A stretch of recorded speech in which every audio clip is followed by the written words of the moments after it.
अपना घर का सुरक्षित स्थान का तलाश करता है।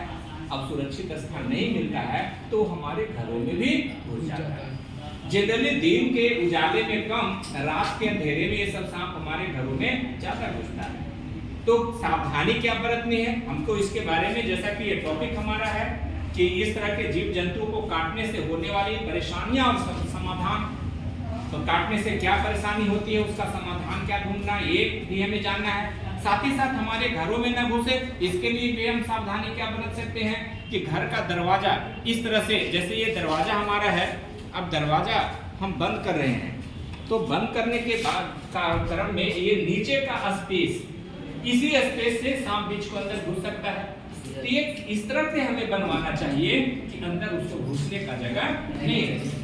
फिर भी यदि रह जाता है तो उसके लिए हमें क्या करना चाहिए, वहां पे बोरा, रात में सोते वक्त सोने के समय क्या करना चाहिए, बोरा या कपड़ा लगा देना चाहिए कि उस तरह के जीव जंतु बाहर से कीड़े मकोड़े अंदर नहीं प्रवेश कर सके। यदि कहीं सांप वगैरह घुस गया दिखे तो हाथों से पकड़ने का, डंडा से ही पीटने का डायरेक्ट सीधे प्रयास नहीं करना चाहिए। यदि जैसे यहाँ देखिए उदाहरण के तौर पर हम रस्सी का एक सांप बनाए हैं, है ना, सांप दिख रहा है, रस्सी का सांप जैसा दिख रहा है। एक्चुअली सांप को कहीं कहीं लोग रस्सी भी कहते हैं, सांप को कहीं कहीं रस्सी कहते हैं इसलिए क्योंकि रस्सी जैसा दिखता है, वो एकदम लचीला होता है पूरा।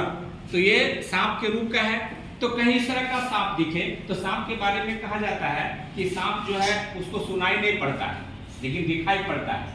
तो कहीं इस तरह का शांत स्थिर बैठा हुआ है, वो जब भी बैठेगा तो इसी तरह से मुड़-मुड़ा करके बैठता है, सीधा लंबा होकर के नहीं रहता है। जब भी रहता है तो ऐसे मुड़-मुड़ा के रहता है। तो जब भी कहीं पे सांप बैठा हुआ रहे तो हमें घर में कुछ खाली बाल्टी वगैरह इस तरह का जैसा टोकरी ढूंढना चाहिए। जैसे हमारे पास एक बाल्टी है तो बाल्टी लेकर के और धीरे धीरे, जैसे सांप उधर मुंह करके बैठा हुआ है तो बहुत धीरे धीरे, तेज आहट होगी तो आहट के वाइब्रेशन से वो पता चल जाएगा और वो भाग जाएगा। तो धीरे धीरे जाकर के अब इसका ऊपरी भाग ऐसे पकड़ करके बाल्टी का और धीरे धीरे जाकर के क्या करना चाहिए, इसको दबा देना चाहिए। अब दबाने के बाद ऊपर से ईटा या भारी चीज रख देना चाहिए ताकि वो उसमें से निकल नहीं सके। और तब भी उसको, तब फिर हमें जो सांप पकड़ने वाले लोग होते हैं उसको बुलाना चाहिए और लोगों को बुला लेना चाहिए ताकि सांप इधर उधर भाग नहीं सके, उसको पकड़ करके सुरक्षित जगह पर छोड़ दिया जाना चाहिए।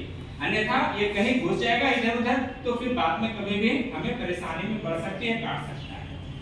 एक सावधानी बरतना है कि जब भी हम उसके पास जाएं। एक दूसरा है कि हाथ में ग्लव्स वगैरह पहन करके उसको पकड़ने के कभी कभी लोग ऐसे करते हैं कि इसके पीछे वाला भाग का, यहाँ ये सब भाग नहीं, हाँ गर्दन यहाँ पकड़ जाता है ना।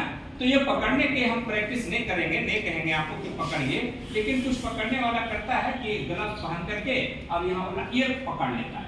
तो ये यहाँ पर पकड़ लिया और ग्लव्स पहने हुए है तो उसमें काटने की, लेकिन वो ग्लव्स मोटा होना चाहिए, क्योंकि पतला रहेगा तो जरा सा इसका, क्योंकि दांत तेज होता है तो उससे वो काट सकता है ना। तो पकड़ने वगैरह की प्रैक्टिस कभी भी नहीं करना है। हमको पहले क्या करना है, उसको कहीं ढक दे ताकि वो भाग नहीं सके और बाद में किसी को बुला करके या तो फिर डंडा वगैरह से उसे मार देगा या पकड़ करके सुरक्षित स्थान पर जहाँ है छोड़ देगा तो ज्यादा अच्छा है। अब है कि कभी ये विषैला जीव जंतु चलिए हो तो हो गया, लेकिन Incoming voice call from Raj Shikhar Mishra on Sim 1.